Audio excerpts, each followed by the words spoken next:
What can you just tell us what head cheese is like, or what it tastes like?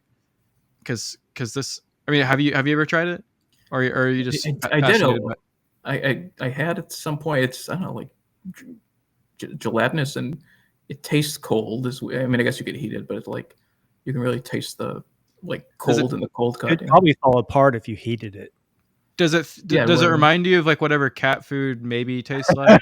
I'm not gonna put you in that trap question, but like does it look like the way, or does it taste like the way cat food looks like it tastes?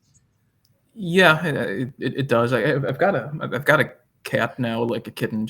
We got her in August. Maybe I should get her some head cheese, see if she likes it. My full name, which is Pericles, and whether it's like going to writing Pericles or Pericles Abbasi, like I have to spell it out each letter each time, because most people aren't familiar with Athenian leaders of the 5th century BC and the 4th, 5th century.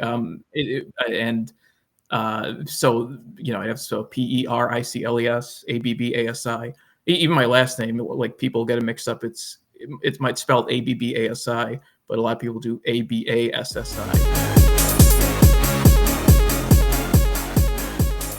That basically brings us to the intro of who is essentially the Matt Murdock of Chicago. Out here, we have Mr. Perry Abbasi in the flesh here on the Meme Ranch, and that was just a rundown of not just a day in his life, but probably you've seen it all. You've been from a local news story to like actually participating in litigation that becomes local news stories, to being sort of like this like Red Scare like aficionado who's just known everywhere on Twitter as the alpha masculine homoerotic positive engaged lawyer, election legal. That is your handle, and you also have a very like stunning like email address that I won't put out there, but your email address is just so like direct, like it's like how would you coin it? It's so official. You know what I mean? Well, and it's also I said my email address at an election hearing last week, and someone said, "Oh, it's a new Dick Wolf show on Wednesday, like Chicago Fire, Chicago PD, Chicago Medical is another." Yeah, I guess if NBC's looking for a 5th show, it'll 4th or whatever, it'll be Chicago. Well, the email's like Chicago Law, because so the funny, I won't say like what the extension is, but it's like Chicago Law at whatever.com, and I was surprised it was available to my law firm. Like I've got my own law firm. It's Chicago Law LLC, which I was also surprised was available. And when I was like looking for both of them, I wanted to go as generic as possible, because initially I was like, I'd have them write checks to my name or my email address. My previous one had my full name, which is Pericles. And whether it's like going to writing Pericles or Pericles Abbasi, like I have to spell it out each letter each time, because most people aren't familiar with Athenian leaders of the 5th century BC and the 4th, 5th century. So I have Pericles Abbasi. Even my last name, like people get it mixed up. It might spelled Abasi, but a lot of people do Abassi. And so I said, I got to go as generic as possible. And I looked up like Chicago Law LLC, and someone had it before, but they didn't renew it with the Secretary of State. And if it's been at least 3 years, then it's up for grabs. And so I registered it, and now I've got, Chicago Law LLC, Chicago Law email. So it's very, it does seem very official. Yeah, I think it's served me well as a, solo law firm. It looks official. Two, it's if I tell people like, write the check or send an email instead of, here's how to spell Pericles. It's like the way to do an email address. Like it's like this the scene in American Psycho when you hand your business card and you just say Chicago law. So cool, I think. So I want to like just give you a chance to be on the floor and define who you are, Mr. Abbasi.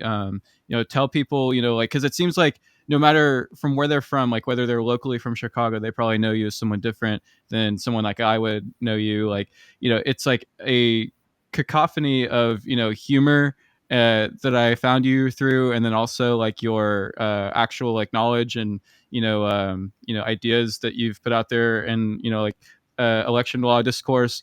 Not only that, but some of the major cases that you've been involved in. You've argued cases all the way up at the Seventh Circuit. That's nothing to write home about. I mean, it's everything to write home about, I should say. So, I mean, like, tell me, like, who is Perry Abbasi? Well, I'm an attorney in Chicago. I am engaged to a woman.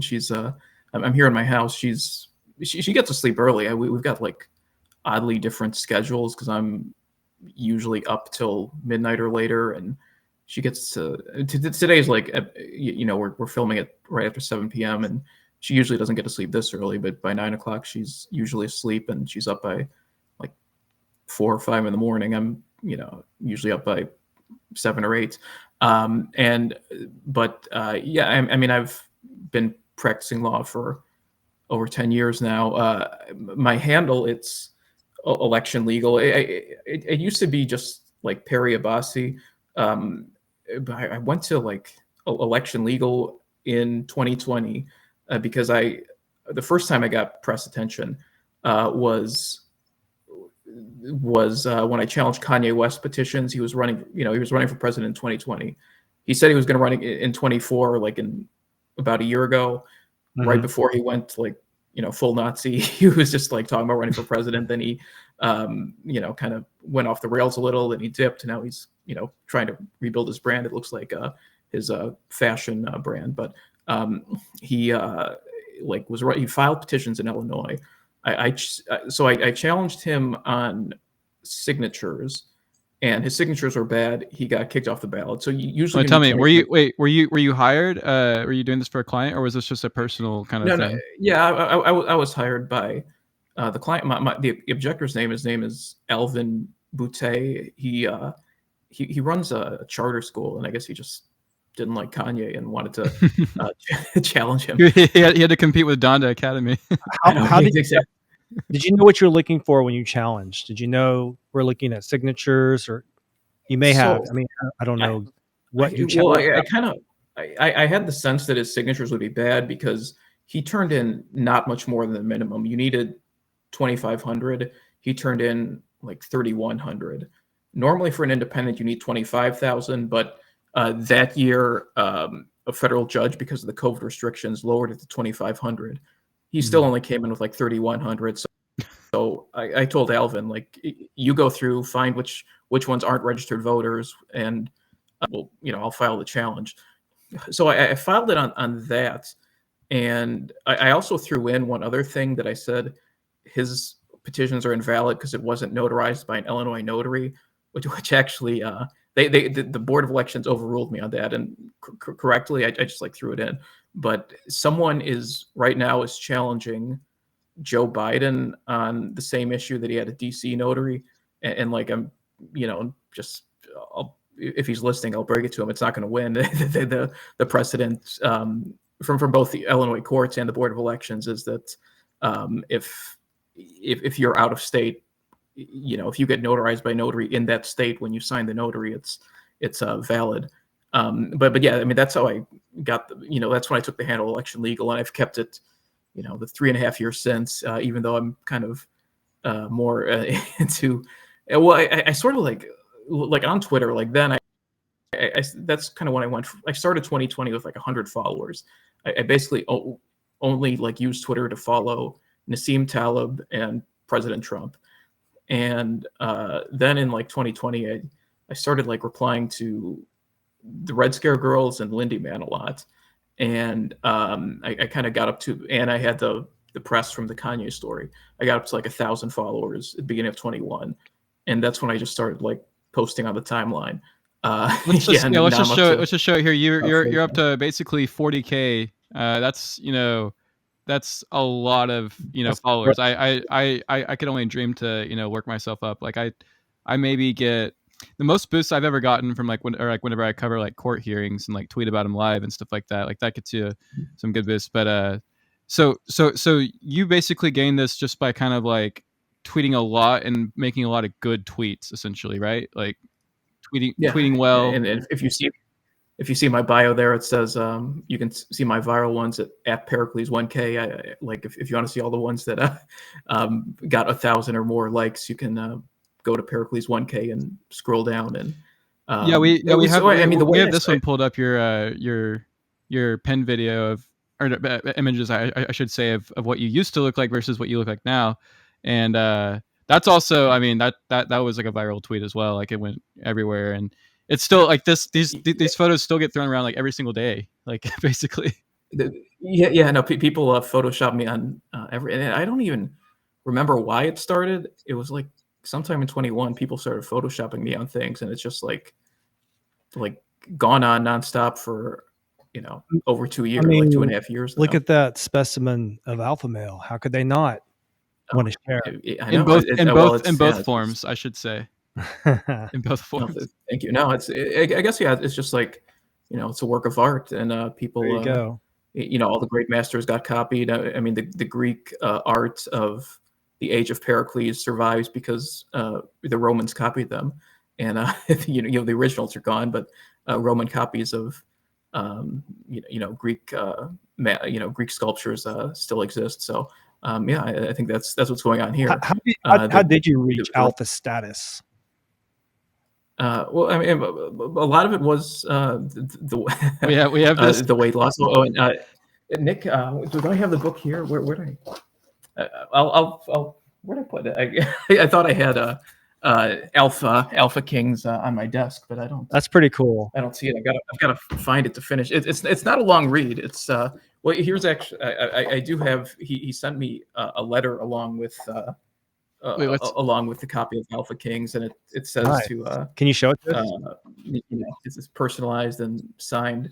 It's hard to show up on the. There we go. There we go. Wow. Yeah, yeah. Where did I put? Yeah. So I see where I have Alpha King. Maybe I'll grab it later, but I see where Alpha Kings is. It's on my dresser over there. Yeah. Well, and Nick, I kind of first discovered Nick like right around the 22 midterms, and like I said, well, this like more than anyone else, like even kind of more than Lindy Man, like who I went to law school with, this guy like this is my humor. I want to like, give everyone a chance to kind of like get like just like to like embrace Nick here for a second with this video that I have. I'm gonna grab Alpha Kings while you play the video.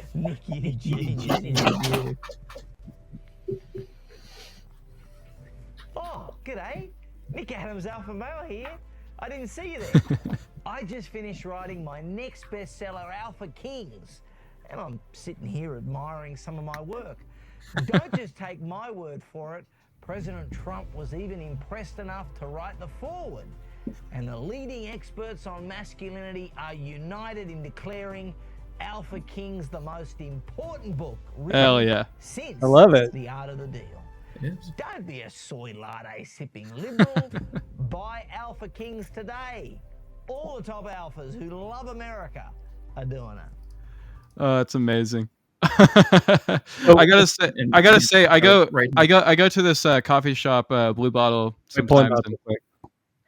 Oh yeah, here we go. Everyone get Alpha Kings. It's not long, but it's not thick, but it packs. It's got a lot of power in it.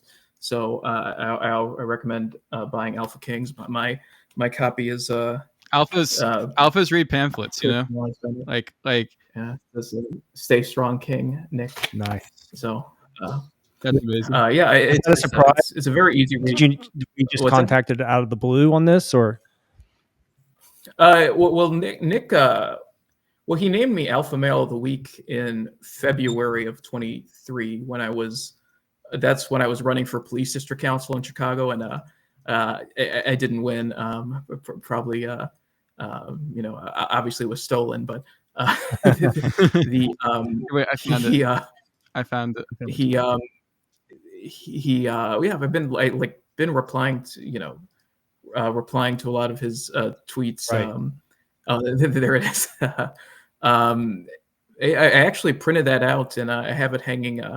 I printed it out on just with my laser printer, and it's taped it to my wall because it's such a great honor. And he DM'd me like a month ago and said, I'd like to mail you a copy of my book that has a foreword by President Trump. And I said, no, thank you, I'd be honored. And it came in the mail like while I was on break on Thursday. On Thursday, someone actually sent me a T-shirt too that has my picture on it. I've got to. I'm not wearing it now, but I've got to do a post with that. And I got another T-shirt yesterday from this big account called Updating on Rome. I got to post that too. Do you have like a special PO box set up like for people to send you stuff? I don't. I mean, I like DM them either my office address or my home address. Mm-hmm. But maybe I should get one. They're not that expensive. So people do. I mean, I've gotten other T-shirts, and I have one friend who sent me soap. Thomas Reeves Company. Oh, one of Hestia cigarettes has hooked me up with some of their smokes, and I hear they're going to be rolling out menthol soon. And he said he'd be sending me some, so that's I'm looking forward to those. It's what was I? Was there anything else? Where we go? Yeah. With Nick, I discovered Nick, and like one is humor. It was the same humor as that it spoke to me. We're actually we're both Greek. We're actually born like a month apart in 1984. Wow. So we're like, except on opposite sides of the world, but now we're both here in America and here on Twitter, making America alpha again. So it's beautiful. Yeah, I know. I thought that was like incredible that you guys shared that so much connection. I had no idea that was how it was, but you guys really do have that blood bond going on as well. So that just makes it even more alpha to me. So tell me a little bit about how your delivery on Twitter comes across. It's so hilarious every single time. Like you're always making like the most gay punchlines of anyone that I ever follow, and it is like I don't have a proper example in front of me, but it's like you just have like a way of like making like the funniest gay humor, and by gay humor I mean just and like fusing in homosexual like words and things like that. But it's like it's got this deadpan that's like incredible. Like how do you do it? Well, I mean, it's sort of like always been a part of what I found funny, like in high school and college, and I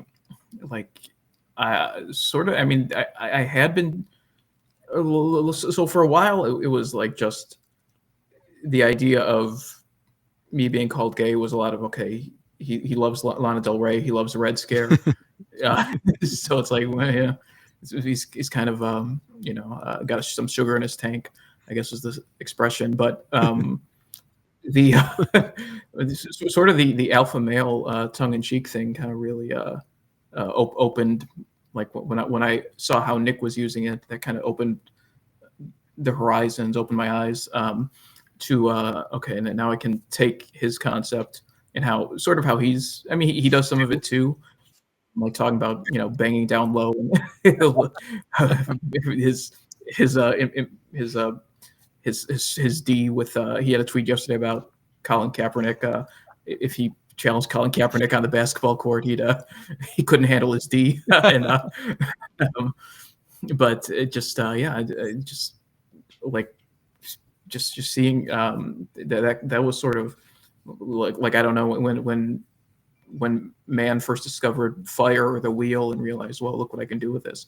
When I saw how he was using the alpha male concept, which if the way it had been kind of used, I mean, sort of like by Andrew Tate types and just like some grifters on YouTube or whatever, it sort of lent itself to what Nick was doing.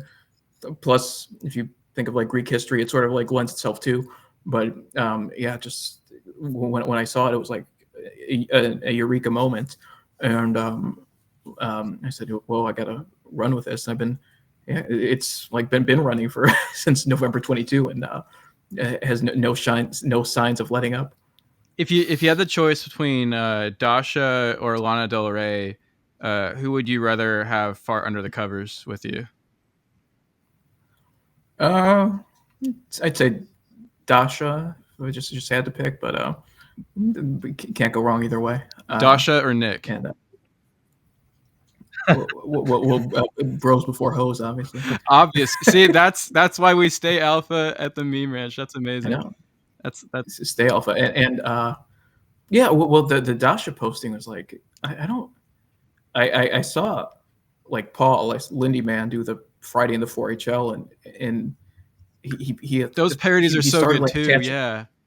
Yeah, he started attaching like random pictures to it, and I just like whatever, something clicked, and I said I'm gonna post Dasha, and like there's so many pictures and videos of her out there, and there's always I took I did take last week off, but I've got to find a special Martin Luther King one for tomorrow. The real sign of like dominance and alphahood from Perry on this is the fact that Lindy Man coined Friday in the 4HL, but the first thing that comes up whenever you look up Friday in the 4HL is a post from Perry.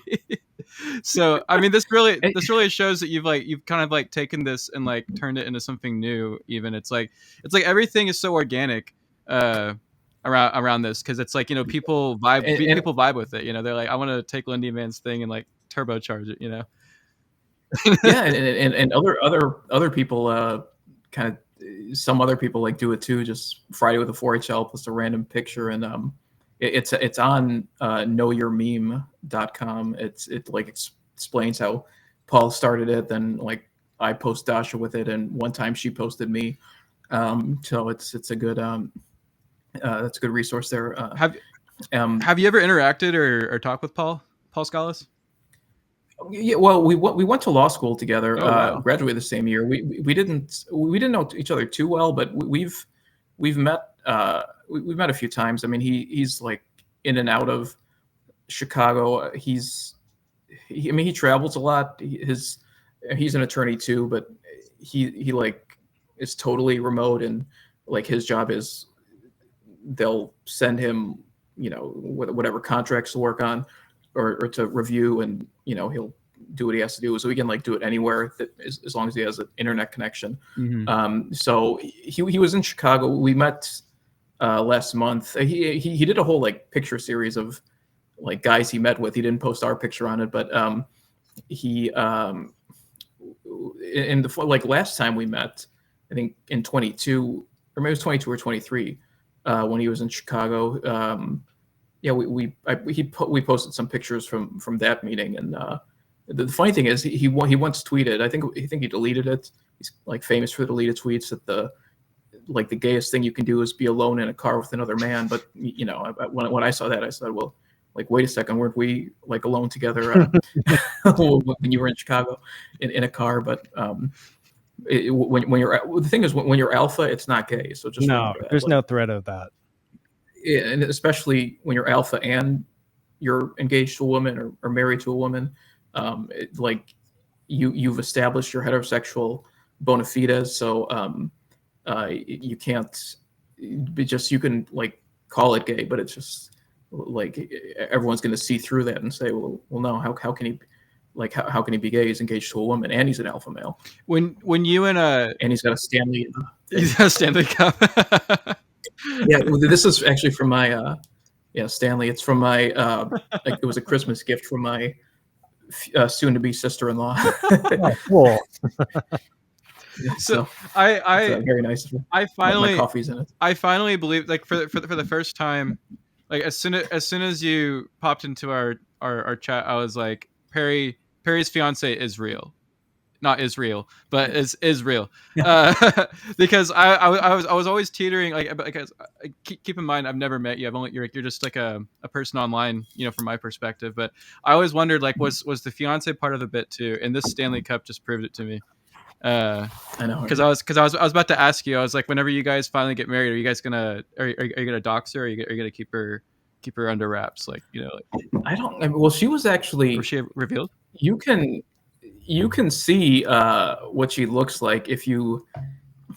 I retweeted the video. Like there was we went to a anti-migrant protest or town hall in Chicago in October. There was like 5 minutes from our house. It's a whole. So they were going to. The city wanted to close down a park and house migrants in the field house. Mhm. And it's sort of like, there's a story in New York. They like closed down a high school to house migrants in it because the tent camp wasn't standing up to the cold. Now they're just kicking kids out of school now. It's fucking bonkers. Yeah, it's like, retarded. And so the city of Chicago was going to close down, it's called Amundsen Park on the west side in Austin, in a 90% black neighborhood, which, it's right by where we live. And the alderman said, well, I don't support this because, the community needs this park. He called a town hall. 500 people came out and said unanimously against it. And one video from it went really viral. It was posted by, his name's Mark Weiermuller. He's, conservative guy in Chicago. He was there, and it was a video of this football team that used the park came into the town hall, came out from the practice. The Windy City Dolphins came to the town hall to kind of tell the city, we use this, don't take this away from us. This was the beginning of October. This is back in October. Okay, I think I found a video of this. I could maybe put it up there too while you explain it.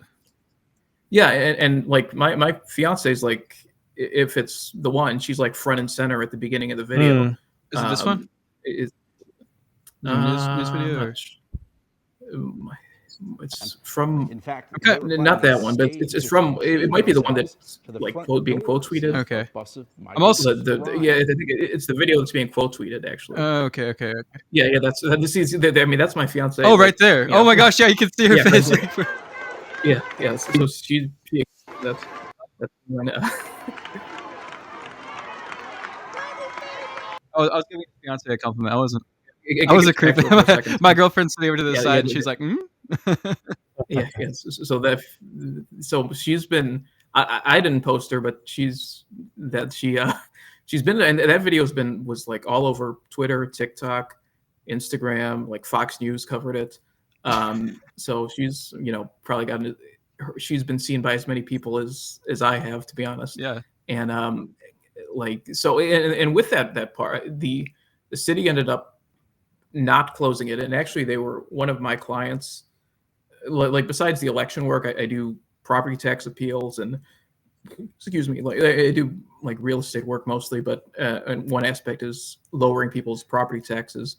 One of my clients is a large industrial building just north of the park, and we were negotiating with the city for almost 2 months to potentially have a migrant shelter in that building because he's got a lot of vacant space. But the city eventually, they decided, they put all their negotiations on hold. They were going to open a tent camp in Chicago on the southwest side, but it was going to be funded by the state, but the state, Governor Pritzker, shut it down because didn't allow it to start because because of environmental reasons, that the soil was had contaminants in it, so the state EPA shut it down. But the park's still open. The park never closed. So that was a success by the Austin community, where I'm just outside of.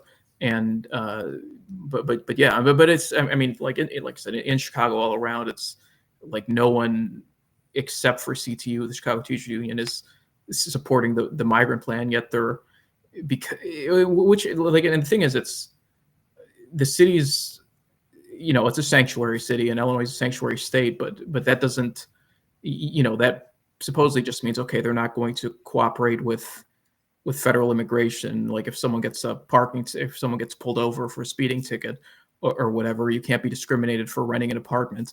But I don't know why that, how that transformed into okay, you get shelter, you get food. Well, there's no consistency at all with like how they're treating Texas in this, like from a legal standpoint, because Texas is out here trying to just say like we want to put up, this wire fence on our land, and the federal government's trying to take them to the Supreme Court about it, and it's like meanwhile you have, cities that are just kind of like, able to do things as long as it's sort of enabling people being there. Like if it has anything to do with trying to keep people out, then that's, then the federal government's going to try to step in some ways. So as long as they're keeping people not pushing them out, then it's like, they just turn, the federal government probably doesn't really care much, like what the city's doing. Did you guys see a Right. change local in Chicago this year or just after Biden was elected? When did you really start to feel the effects of it? Well, it was like in 23 is when the migrant situation really took off. It started a little bit when Lori was still mayor, kind of like after she lost, but she was still mayor until like May. She lost in the end of February, was mayor until May. It's when it started, when like which and I don't blame Texas at all for sending. They say, well, you're a sanctuary city, we can't handle all these people, right, so we're sending them to you. Yeah, exactly. And that's like, it really has been taking off like while since Brandon Johnson's become mayor, and the opposition to it really, I mean that Amundsen Park meeting really kind of, before that it was sort of people were just like not even thinking so much about it. It wasn't a huge part of the conversation. But after that, especially because it was like Black people mostly at that meeting, saying, we don't want this, you're, replacing us. It really, like, wherever in the city, like Black, Hispanic, white, any area of the city. There's no city. Yeah, there's no city script for that scenario. It's like they have the whole scenario scripted out if it's a different group. How's this going to play out? How's this going to impact the 2024 run on the local level? Well, I mean, not Chicago, but like this is happening in a lot of different communities. Like, what do you think the effect is? I mean, I think overall, I mean, it helps Trump. I mean, I think Trump's going to win in 24. And this is like part of why. And I mean, I think the marginal states are, it's going to like Michigan, Pennsylvania, Wisconsin, Georgia, Arizona that went to Biden. I think they're going to be going back to Trump. There might be surprise states. I don't think Illinois is going to be one, but maybe Minnesota or somewhere, which was close in 20, not close in 24, or excuse me, close in 16, not close in 20. Or Nevada was, close both years, but won by Democrats. I heard that what part of Trump's initial success was a marginal increase in the Black vote. Yeah, and I think that's going to Yeah, and I think that's going to win him like Georgia. I think even if the like educated suburban whites who turned on between 16 and 20 went from Trump to Biden, I think the marginal increase in the Black vote is going to like win him back Georgia, and you also see it in like Philadelphia and Milwaukee. I think it's going to win him back, Pennsylvania and Wisconsin. I think that's a very real effect, and especially like I think there's something like the what you saw with Bud Lights, where I don't think the Bud Light backlash was, even though people would say, oh, it's because it's making fun of women, that you have Dylan Mulvaney, pretending to be a woman. I think it was more that, okay, people saw this and they said, Bud Light's the drink Bud Light, you're gay. I think so. Like, you wouldn't, a guy wouldn't order. Yeah, a guy wouldn't order. It would be like if a guy ordered Bud Light, his friends would call him, gay, call him, homo or whatever. It wasn't, oh, you're disrespecting women. Hot dog. Right. I think there's something like that going on. Like, I don't think young men, like if a young man, regardless of the race, said, oh, I'm supporting Biden, like everyone would say, basically say you're gay. I mean, it's a similar. I think there's a similar like social pressure, like big, and I think the alpha male thing is part of it too. Like culturally, it's like considered, gay or like, for lack of a better term, to be supporting Biden, especially for men like of almost any age or any race. I think there's with presidential elections, like cultural factors, do come in, and they're bigger than it's especially just like, I mean, what is you can have Biden the twink or Trump the bull. You know what I mean? It's right, like exactly, yeah.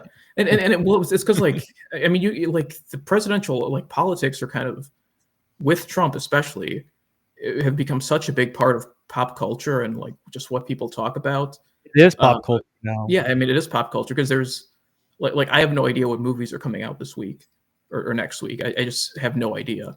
Well, even to tie back to the beer thing, right? Mhm. I'm a little older than you guys, but I remember, and you probably do too, how beer was sold to us as a macho thing, and it was beautiful because these commercials, they would use the best pop music of the moment and beautiful girls, hanging all over the macho dudes. That's what made you want to drink. I don't drink beer, but it made me want to like be part of that culture, and that's just gone.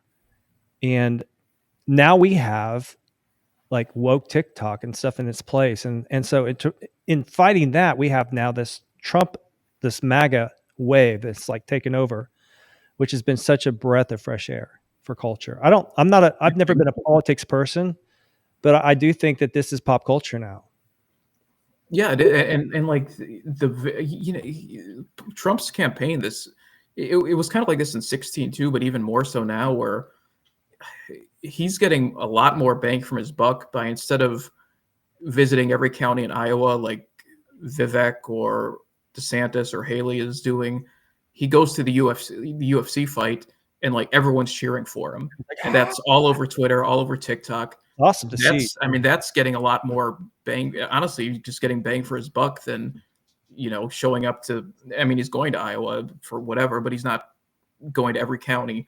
But he's bigger than. Yeah, I mean, the primary in general, it's like Vivek at least was kind of making something out of it. Kind of like, I think he kind of got. I mean, he's not going to be the nominee, but at least he sees it as a way to kind of raise his profile for whatever in the future. But the other ones kind of going up there against him, it's just like, hey, Caitlin, pull that tweet up while we're talking about Vivek. Oh, yeah. Oh, which one? The one he put up. Oh, the one you put up.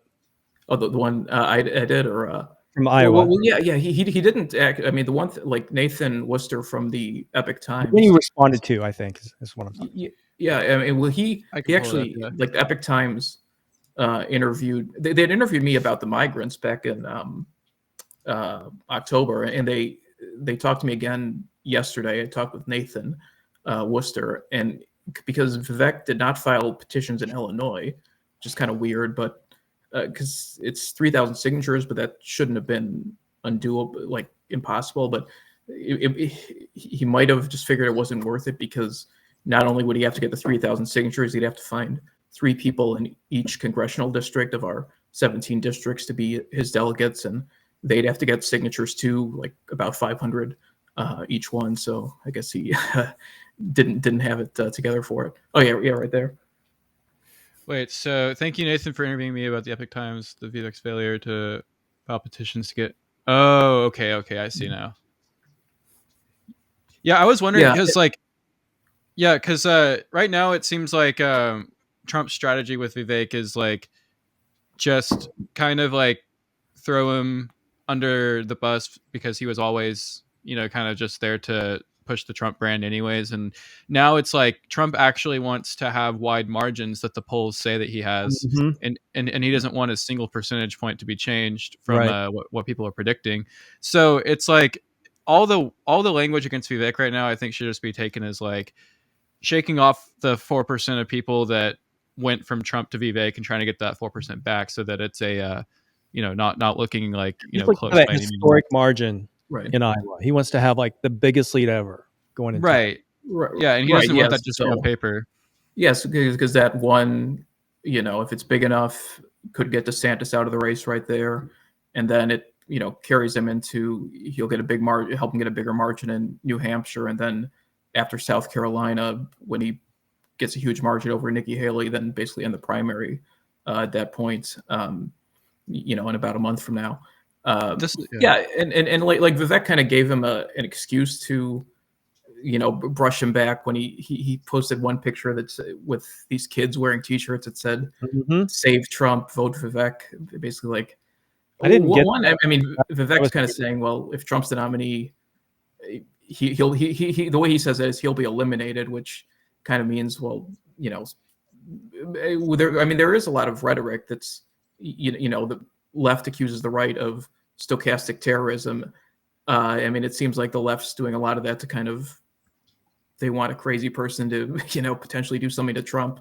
And Vivek's sort of saying that carefully because, but there's also the whole, Trump does have all these cases against him, and he's, it's like the Florida one looks like it's the judge is not going to have something before the election, but the DC one, hinges on, what the appellate court and potentially the Supreme Court says about presidential immunity, except for, his actions.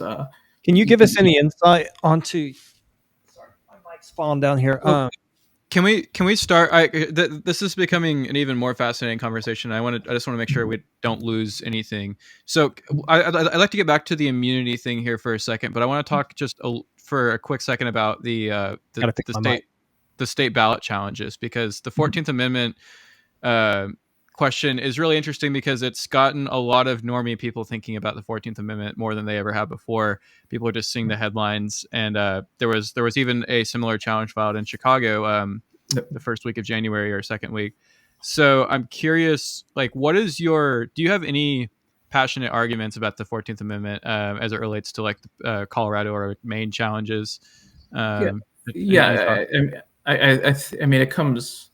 think it comes down to, okay, the 14th Amendment, part of it says that, I believe we're talking about like Section 3 says about insurrection, but I believe it's Section 5 says that like Congress shall implement the laws to, or shall pass the laws to implement this.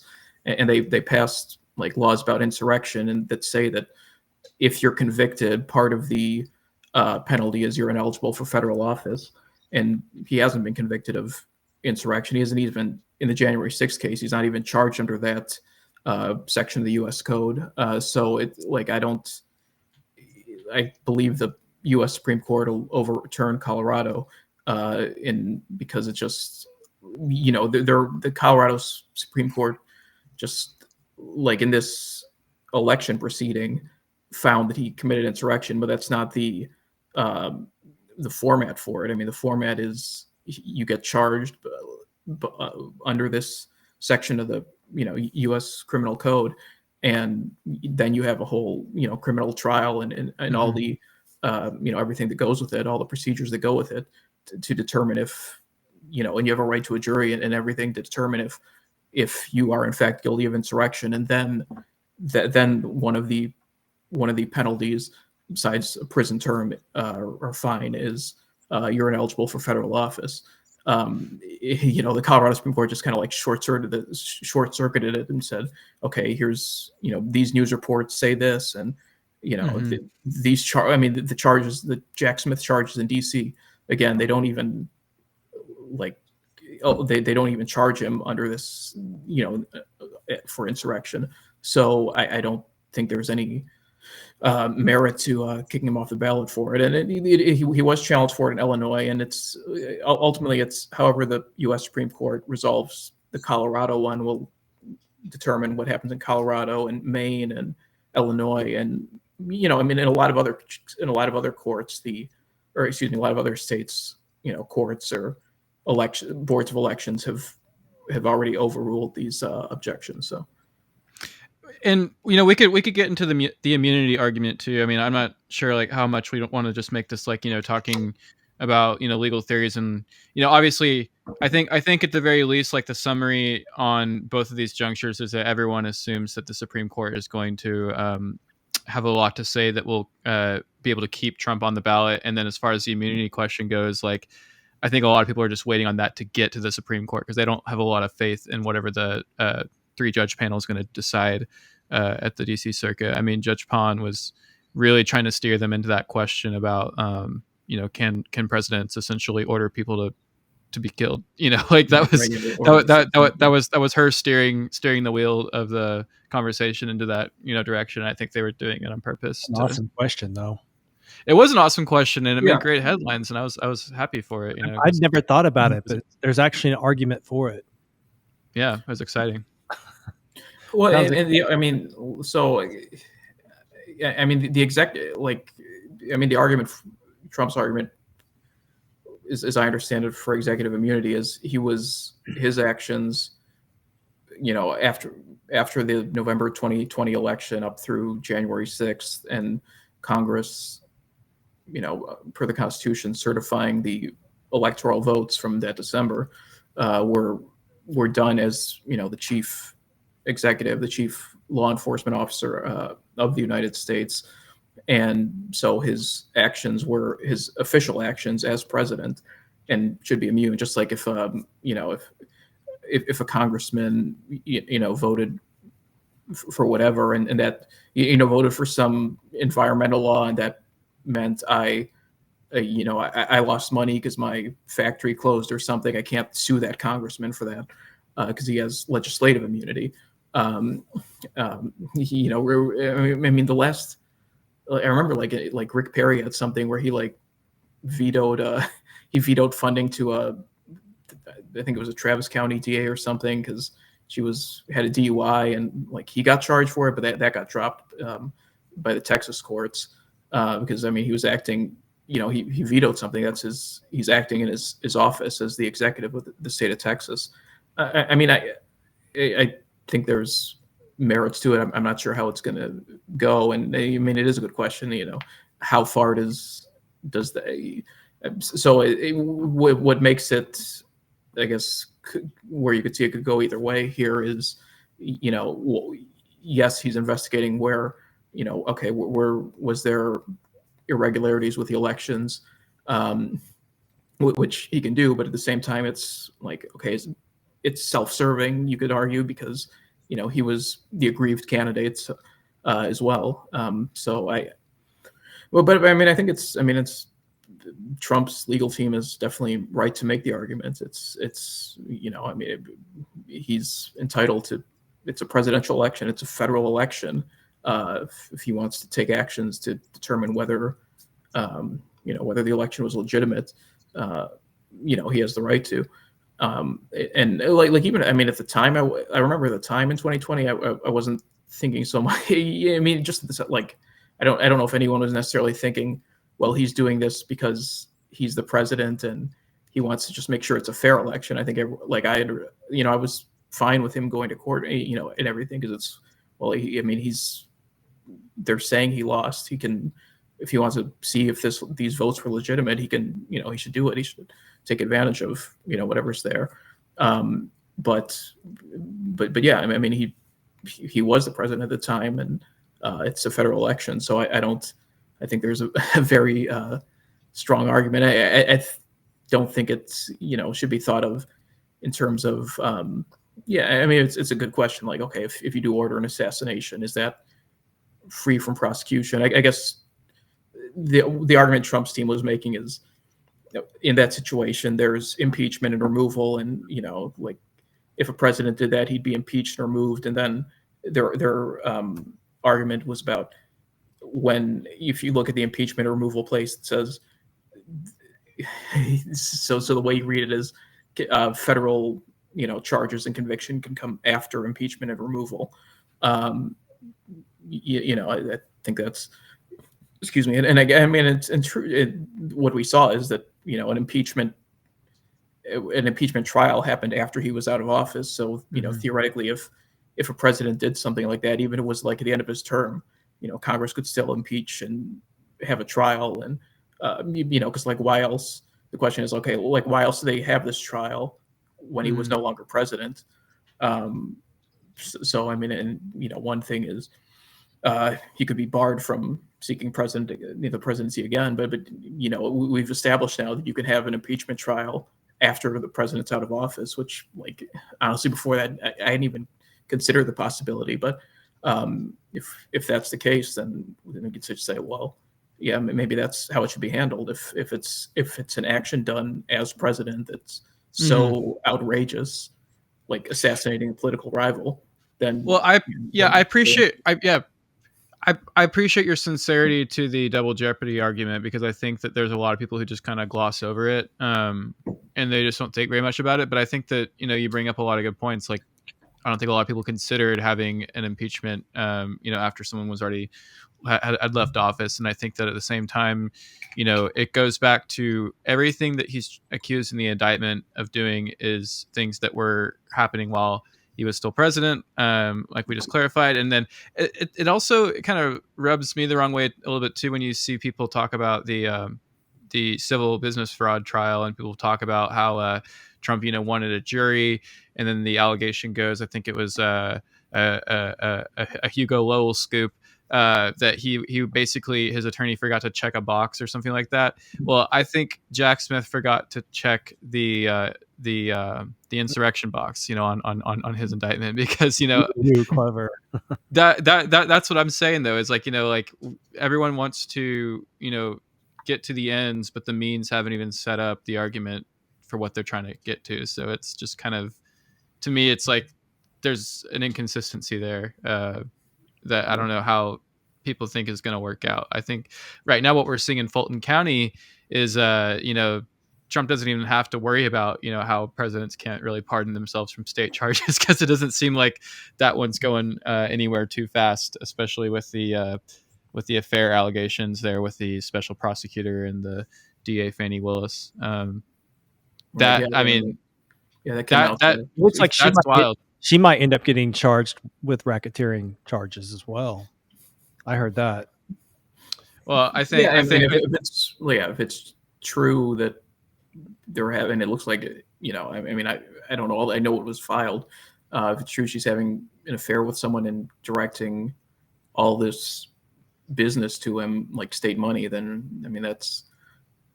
that should be investigated by. She's like, I don't know if I'd assume the state attorney general would be the one who should be looking into that.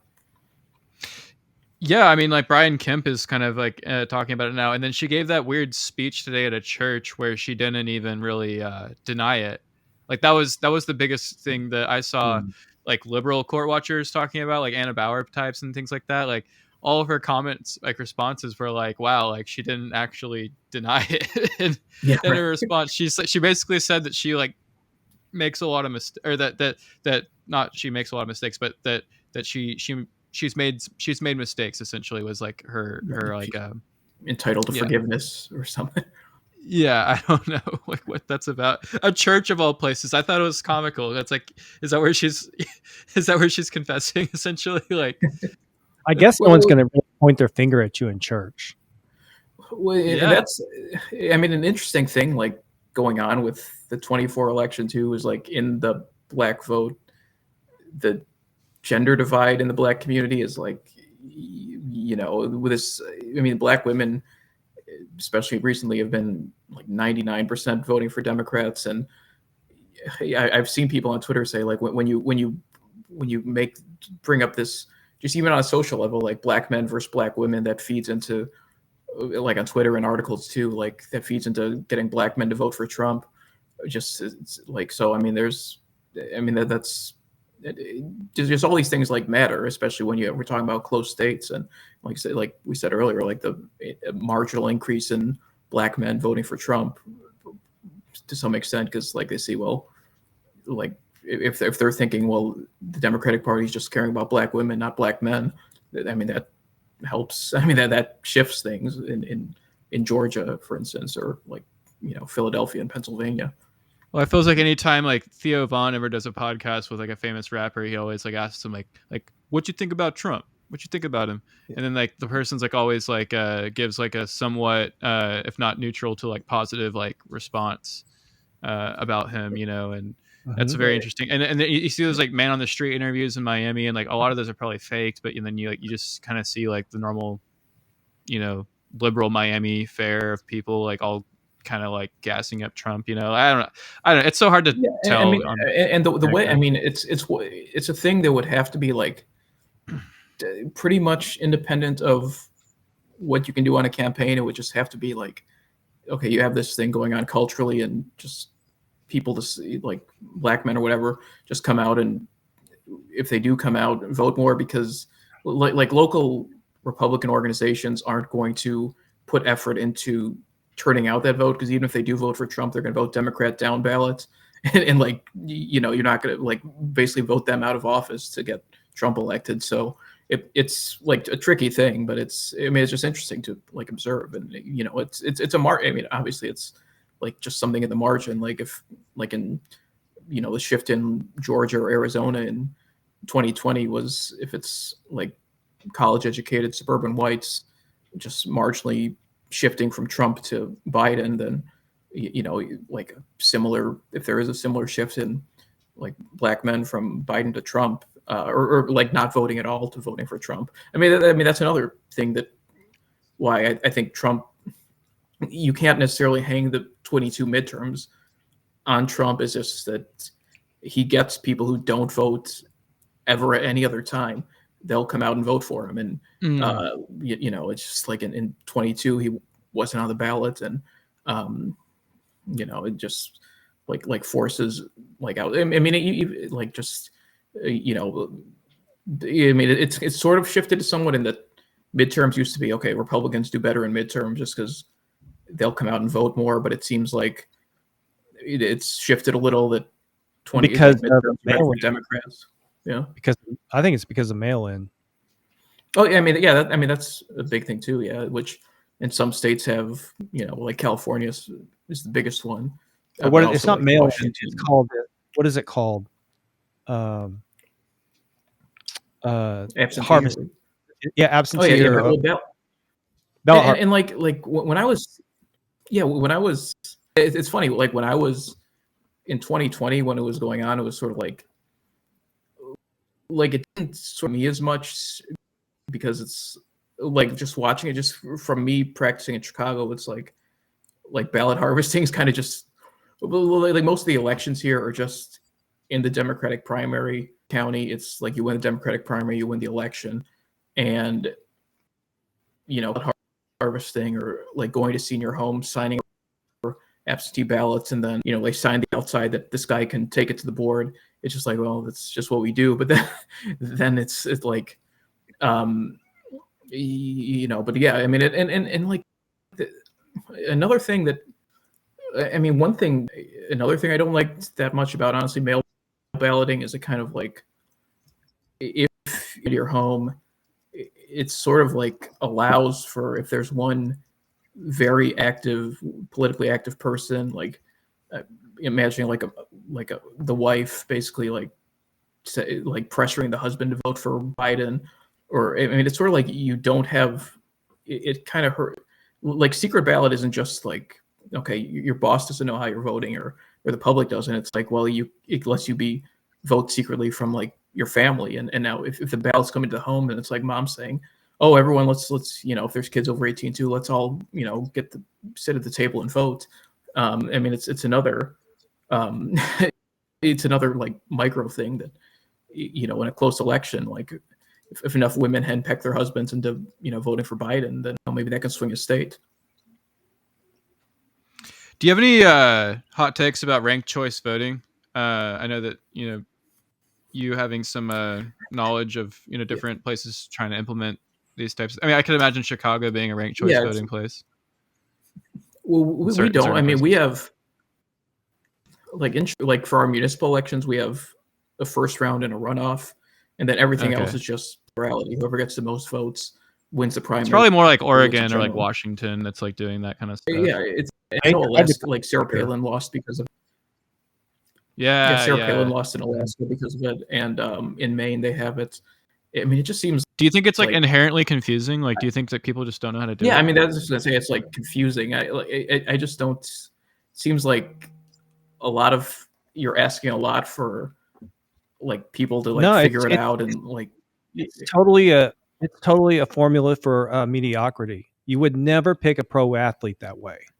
You would never say, I don't want the top guy, but I'll settle for the guy in the middle. Nobody's going to win that way. So to me, I think Oklahoma used to have it. I think we had it at one time and we got rid of it.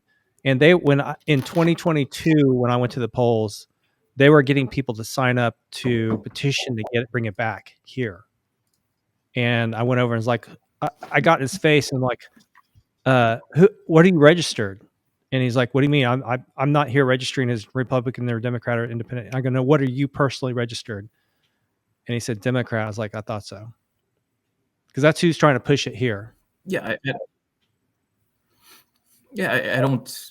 I mean, I think we want to have, if the concern is, okay, you get someone elected by a plurality, then just do a 2-round system, like have a first round and then have a runoff. I mean, that seems like a better way to. It's an end around. That's how like Millet won.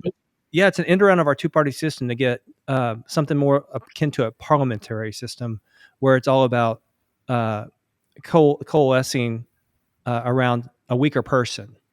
That's a parliamentary system, and that's how you get Justin Trudeau again and again and again, even though he's so unpopular. Right. Yeah. I mean, I don't really see the benefits. It seems like something done just like, I mean, a lot of things in politics are people just do something for the sake of doing something. It seems like some people that just, it lets them think that they're making a positive change without actually standing for any. Well, I mean, without putting their neck out and showing they're standing for any policy, when in reality it kind of does like get, like more Democrats or liberals elected. Yeah, I mean, it seems, I just don't see like why it's necessary. I don't. In Illinois, I mean, Illinois used to have so like one thing, Illinois used to have a system for its state house where until 1980, it used to be the state was divided into 59 districts. Each one elected 1 state senator and 3 state reps. And it was like the top 3 would get elected. It would always be like either 2 Democrats, 1 Republican, or 1 Democrat, or 2 Republicans and 1 Democrat, depending where the district was. And that's, I mean, that it kind of worked out because it made sure that every part in the state had at least 1 representative from each party. So even though like, there'd be a majority, someone in the majority would like advocate for that area. They got away with it in 1980 more under not even thinking so much about the system. It was like the idea of let's have less politicians. So it cut the size of the state house from 177 to 118, and each of these 59 districts instead had 2 single member districts. So each state senate district has 2 state reps that each have their own, that are each representing half of it. I mean, something like that is, maybe that makes more sense. It seems like, I mean, the whole bicameralism in states, which every state except Nebraska has, like, doesn't really make sense to me. It's like, why are we having 2 state houses that are both like single member districts? I mean, it's like, what, you might as well just have one, just do what Nebraska does and just like have a unicameral state legislature. I don't really, I mean, and now I'm kind of thinking like a ranked choice person. I'm just thinking of like structural things instead of just to think of it. But yeah, like why do, I know the Supreme Court and like, what was it? The Sims, I think was the case in like the 60s, did away with like, most states were bicameral in the sense that like Congress is bicameral, where, each state has 2 senators, but the House is population based. It would be like counties, each county would have 1 senator and the House was population based, but the Supreme Court said it had to be 1 man, 1 vote for like everything. Which, like, if that's the case, then like why even be bicameral? We're getting a little off track, but do you think I'm curious, just to kind of like bring it back to what it's all about. Do you think the Supreme Court will ever weigh in on whether mewing is alpha male? The one thing about mewing, it kind of helps Greece's economy, because people get mastic gum from the island of Chios, which is so I don't I haven't been mewing, but maybe I should, because that's I don't know. Do you chew that like mastic gum at all? I've heard that the gum is like better like if you're like older, but if you're like still young, like if you're like still like under 18, then like mewing is perfectly like in the in like I guess the vein of like helpful. So I've been told, but I have no idea. So maybe like once you like develop like in your 20s, your 30s, like maybe the gum is like kind of the way to go. But I don't know. I've always kind of done like the tongue thing. Like I do it whenever I'm nervous, and I do it whenever I'm riding a bike, because I feel like I'm gonna, if my tongue's relaxed, I'm gonna like, if I fall, then like I could bite it or something. So I've always just kind of like kept it up there. But no, I've been curious. There's been a lot more talk about mewing though recently. Like my esoteric health thing is I take nicotine lozenges. Oh, I go through like a tube a day. I get these from like Costco. They're 4 milligrams a lozenge. I go through like there's 27 a tube, so I get like 100 milligrams of nicotine a day. do they help you mew? I am not for mewing, but like part of my weight loss. So like you showed the tweet of me, like from 2020 to 21, I lost like over 100 pounds. One thing, like I didn't really exercise at all. It was pretty much all diet, and I was like over 300 pounds in the before picture, and you're not even like, the same person. It's absolutely incredible. 2.7 million views. I mean, that's got to be pretty awesome to know like that many people like saw your progress. That's it is. Well, my fiance Lauren, she at the same time she like lost half her weight too. She went from like 250 to 130. This is before we met. We met really on Twitter. small. was a secret. Yeah. Was it? So Was it head? she did a more. Oh no. Well, the thing is, as much I used to do that, like sardines and pickles, or sardines on bananas, or whatever. I haven't been doing it as much because my fiance, moved in, and she's like cooking for me, because I'm an alpha male, and that's what a woman does for an alpha. I mean, it looks good, but she lost weight. She lost weight like more traditionally, just like exercising a lot. So the nicotine lozenges, I first took them. So my brother, I got on them because my brother took them to quit smoking, and I tried some, and I realized like I don't feel hungry. Like I went the whole day without feeling hungry. So I've been like, they're an app. I use them like as an appetite suppressant, and I mean I lost weight pretty much doing keto, but like a low calorie keto. Like some people, like the impression of keto is like you just eat as much meat as you want. I mean, I found that I had to, cutting the carbs and like seed oils. That is not true. Yeah, no. I mean, yeah, exactly. It like, even just cutting carbs and seed oils help, but you have to do it like, I mean, the keto works to the extent that you get hungry, you get full on fewer calories. So you were doing like a much like safer version of Ozempic essentially. Yeah, with the nicotine, which I don't. People ask, are you addicted to nicotine? And the answer is probably yes. But I smoke a little bit, like a pack or two a month. The real answer is I can quit anytime I want.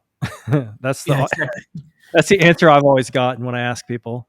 Yeah, I mean, but I go through like a lot of these nicotine lozenges, and yeah, it's because they help suppress appetite. I mean, at the end of the day, I still have like the same hormones as I did when I was fat. So if I went back to eating the way I did, eventually I'd get back to 300 pounds. So I have to, just kind of like my fiance cooks healthily for me, and herself too, and because she doesn't want to get fat again.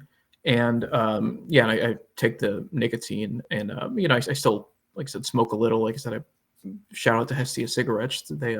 they hooked me up. But the nicotine. I mean Tucker Carlson has spoken very highly of nicotine. Was that? Oh yeah. It Tucker. frees the mind. Yeah. It does. Yeah. Like frees the mind. Like, weed makes you retarded. Nicotine frees your mind. Or I'm paraphrasing, but I've posted. He had a video with Gavin McInnes, where he says like why would you not, like, I take nicotine because it makes me happy. Like, why would you not choose to be happy? And it's I think nicotine's very useful. If anyone wants to try nicotine lozenges, I say go for it. I think you have to be over, I don't know if it's 18 or 21 for lozenges, but yeah, maybe that's probably the one mistake Trump made in office, was raising the smoking age from 18 to 21. But no one's perfect.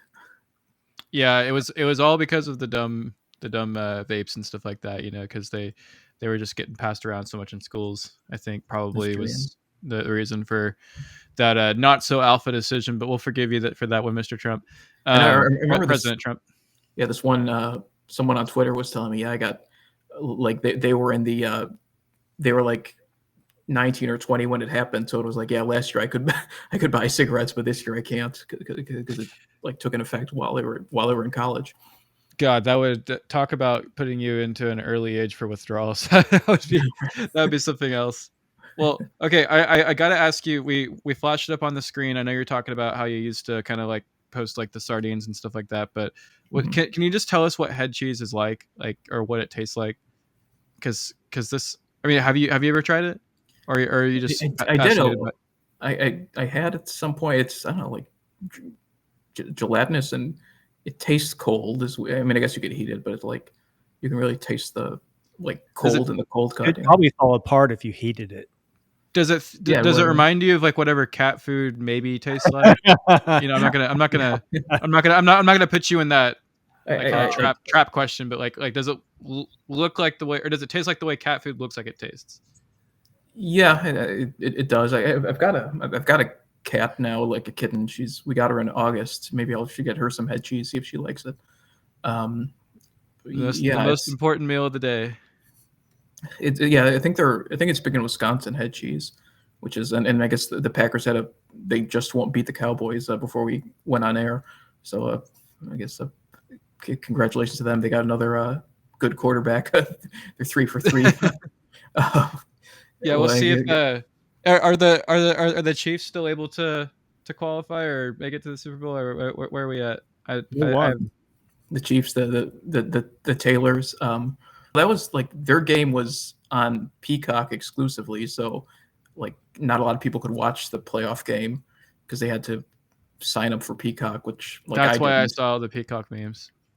Yeah, it's I guess too bad. Well, I guess next week I don't even know. Well, I guess who they play next week depends on who wins today or tomorrow or something, because that's how the NFL playoffs work. It's like seeded. It's by seed, not just like a straight bracket.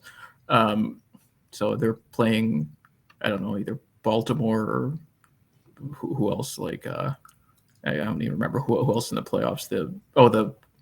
The Texans. Yeah, they've got the Texans picked well with their quarterback C.J. Stroud, who I think his dad's in prison because the California 3 strikes law, which is a shame, I guess. But I mean, kind of going to crime though. We kind of like, I mean, that's the kind of the things going on in Chicago are like crime and migration, and like we've got our state's attorney like figured she can't win again just because Kim Foxx, because everyone's mad at her about crime, so she just didn't run again. But there was an election this year, and I mean, I think like, I mean, we're kind of seeing in other countries, like Bukele in El Salvador just said, well, like there are super criminals, which the term like we had in the 90s with Clinton's crime bill, just lock up the super criminals and crime goes down. And that, when we did that in the 90s here, it worked. And so and we're seeing it in El Salvador, the murder rate went from like, 100 per 100,000 to like, 4, this is something crazy. So Yeah, I you, mean, you think we actually are getting close to the escape from New York situation where crime rates have skyrocketed and continue to skyrocket? We have to take everyone and put them into the island of New York, wall them off, let them go yeah, at no, it. yeah, exactly. Yeah, just and maybe like buy an island, like just well that's what like Australia would. Well, England wanted to like have their migrants and their asylum seekers in like Kenya. Trump had to like remain in Mexico. So like if you're like the current system is okay, you come to the border, you're from Venezuela, I need asylum, they let you in, and your court date's in like 2030. Like Trump was like, okay, no, you say you need asylum, we have a deal with Mexico, you're going to stay in Mexico, and we'll figure out if it's a legit claim or not. And most of the time it isn't, and if it isn't, you can't get in.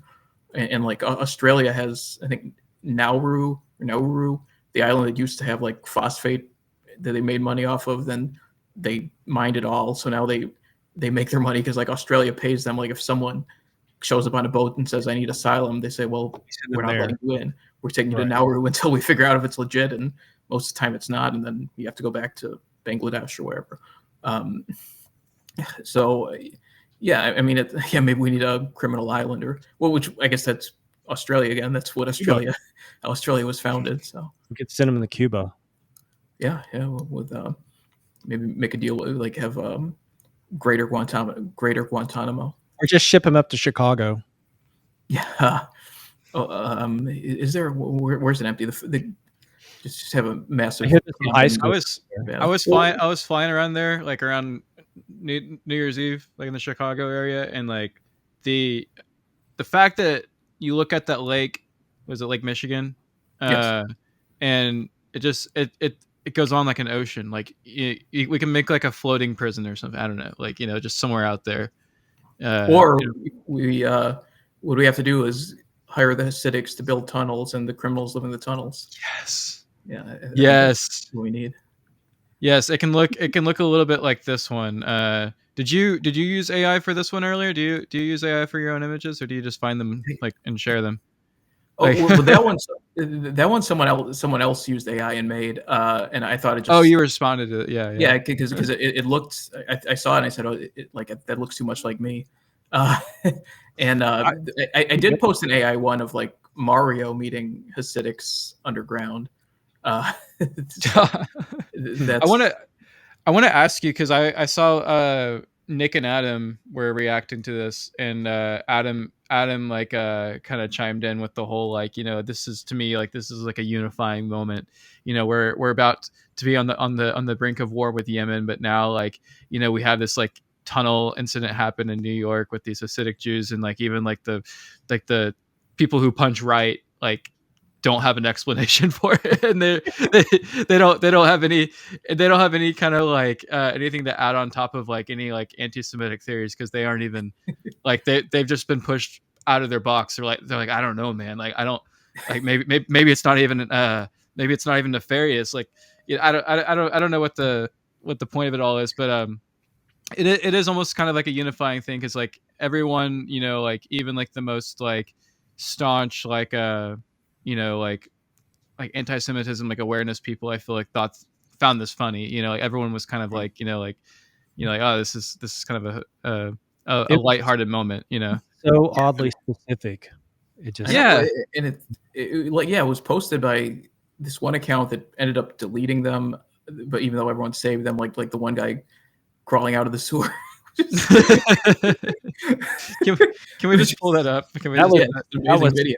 That was kind of captured the essence of it. Because it was made by like just some. He's like, why are you filming me coming out of the sewer? Because I guess the account filming it was like it was a Jewish TikTok or like Chabad TikToks or something, and like people like the Chabad community is like mad because these like kids who are it's like a lot of them are like from Israel, I guess, and like they come to study the Torah and the Talmud or whatever at this 770, and like they're saying, well, they're destroying the building, like deport them. Is there like really like a sect of like of people like in Judaism who are like really mad at like their brethren right now for like making them look bad. Like this is not how we wanted to be portrayed, and now you guys are the ones making us look bad. I mean, a whole movie could be made from this. Yeah, I know. Yeah, the tunnel, I don't know, like tunnel vision, a movie like inside the tunnel, and like apparently they were like the New York Post said they like hired migrants to help them build the tunnels because like they didn't know what they were doing, but these guys from like Venezuela, I guess, built tunnels in Venezuela or whatever. I mean, literally, I forgot about this video when I made the Escape from New York analogy, but this is another exhibit piece that says we're getting there because this is how they lived. Yeah, I mean, it's like, and like I have no idea what they were like. I guess Sam High tweeted like, "What were those Jews doing in those tunnels?" Like, I don't know if it was nefarious or if they're just like what they were up to. I think they were like, I saw it as them like they were getting in trouble because of like zoning issues, weren't they? Or had something to do with like they were like trying to expand the inside of the temple. Like the temple, and I guess like when the famous rabbi died, the one who like they put signs up that say Messiah's here, like different like Chabad groups like were suing each other over who owns which building, and like I liked what people were tweeting. I think the good explanation is like when you put coins in the parking meter, they all go into the tunnels. I think that's the best explanation.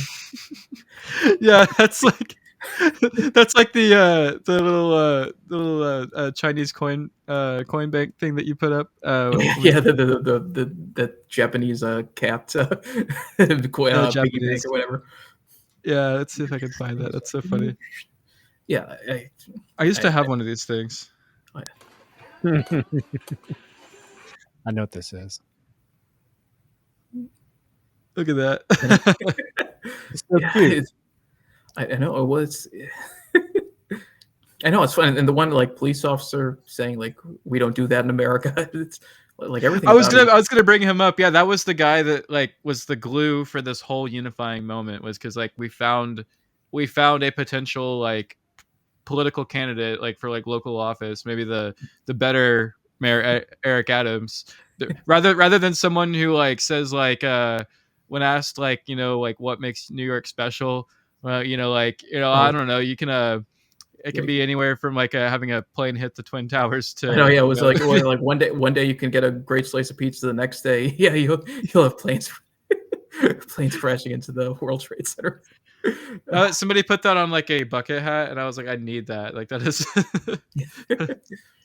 That is. Well, yeah, I mean, yeah, because that police officer was like all of us, like looking at, like, yo, we don't do this stuff. What are you doing? I mean, I guess, yeah, I mean, I guess they kind of like have their own world they're living in, and people just, hey, like you do your thing, like, and it's like someone from one of the Tower Gang guys posted a video of like, I guess at one of the New York marathons, they're just like running like through the marathon to get to their temple, and I think he said, well, yeah, you got to build tunnels because these goyim keep interrupting you when you're running marathons when you're trying to get to your temple. That's good, funny. Okay, well, we're getting close to an hour and 30 here, and this is an extra special podcast because we normally go an hour. Oh, so yeah. We hope you guys have enjoyed this extra 30 with extra long with Perry. Yeah. Alpha. I want to say the last question. Just ask you generally. I'm sure I'm not. You probably haven't been keeping up with Fish Tank season 2 as much this season. I feel like a lot of people are going to catch the recap. I mean, at least like through Twitter updates, it's been available, but I know a lot of people haven't been able to like watch it all the time. But I made a suggestion a couple weeks ago that you should show up on Fish Tank at some point. It might be too late for season 2, but would you ever go on Sam or Jet's reality show? Would you ever be like a freeloader there? An alpha freeloader? If they have them, I don't know if I can commit to like 6 weeks, but is it if I can pop in for a day or two, I'd make it to Rhode Island or whatever Massachusetts, just outside of Rhode Island, wherever they have it. I saw. I haven't watched this season so much. I was following more of the first season. I did. My one contribution was Sam had like texted, hey Dasha, can you say hi to Letty? So I DM'd Dasha and said, like, hey, can you say hi to Letty from Fish Tank? And she basically tweeted, hello, Letty from Fish Tank. And I guess like Jason Goldstriker showed that to her, and I guess she got excited.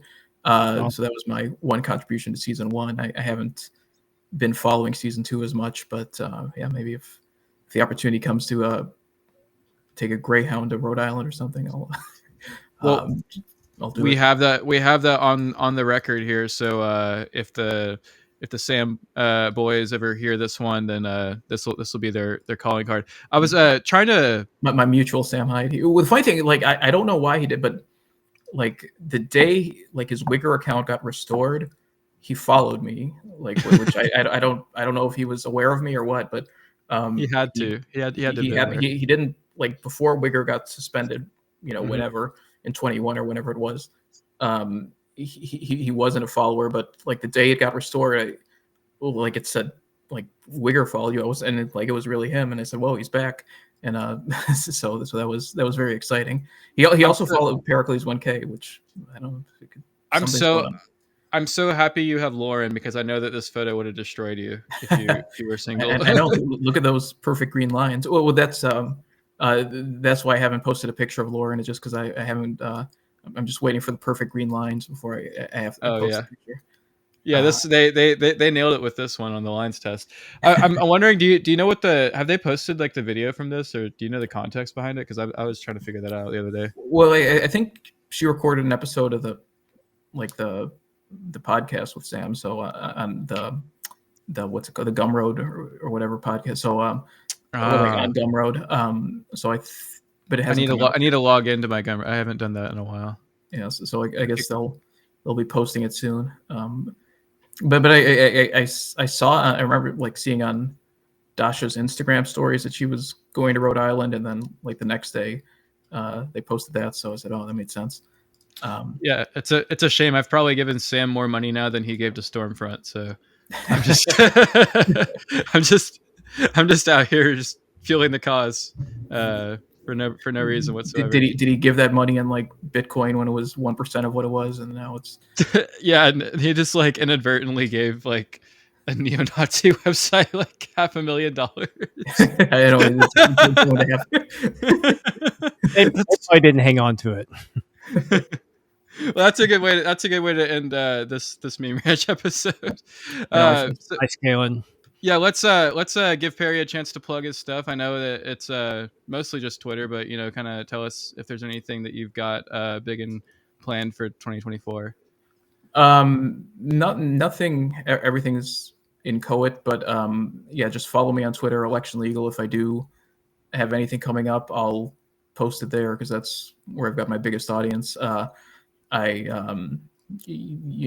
see if I come out with something or do something in the road up to the election, but yeah, just follow me on Twitter, Election Legal. I currently don't have any books or podcasts to plug, but maybe that'll change. If it does change, you'll see it on Twitter. Perfect. Well, Perry, we've appreciated having you on the podcast. We'd love to have you again sometime. We're looking at doing more live shows, as we slowly grow our fan base. Feel free to click that subscribe button if you like this show. We're trying to get to 1,000, hopefully, by summertime, so we can start bringing you guys more live content, because we know that it'd be a lot more fun to get you guys to answer some questions or ask some questions, I should say. So, we'd love to have you back on, Perry, when we get back to doing more live content. So definitely stay in our orbit, because you've been a very fun guest, and we appreciate you. And don't take off. We're going to run the end of the show real quick, but we want to ask you a couple of questions afterwards. Okay, I'm excited. I'd be honored to be back for the live version, and I'll let me know when you post it, and I'll be sure to retweet it. Perfect. Well, take care, everyone, and see you again on the Meme Ranch. Peace out. Yep. Bye, everyone.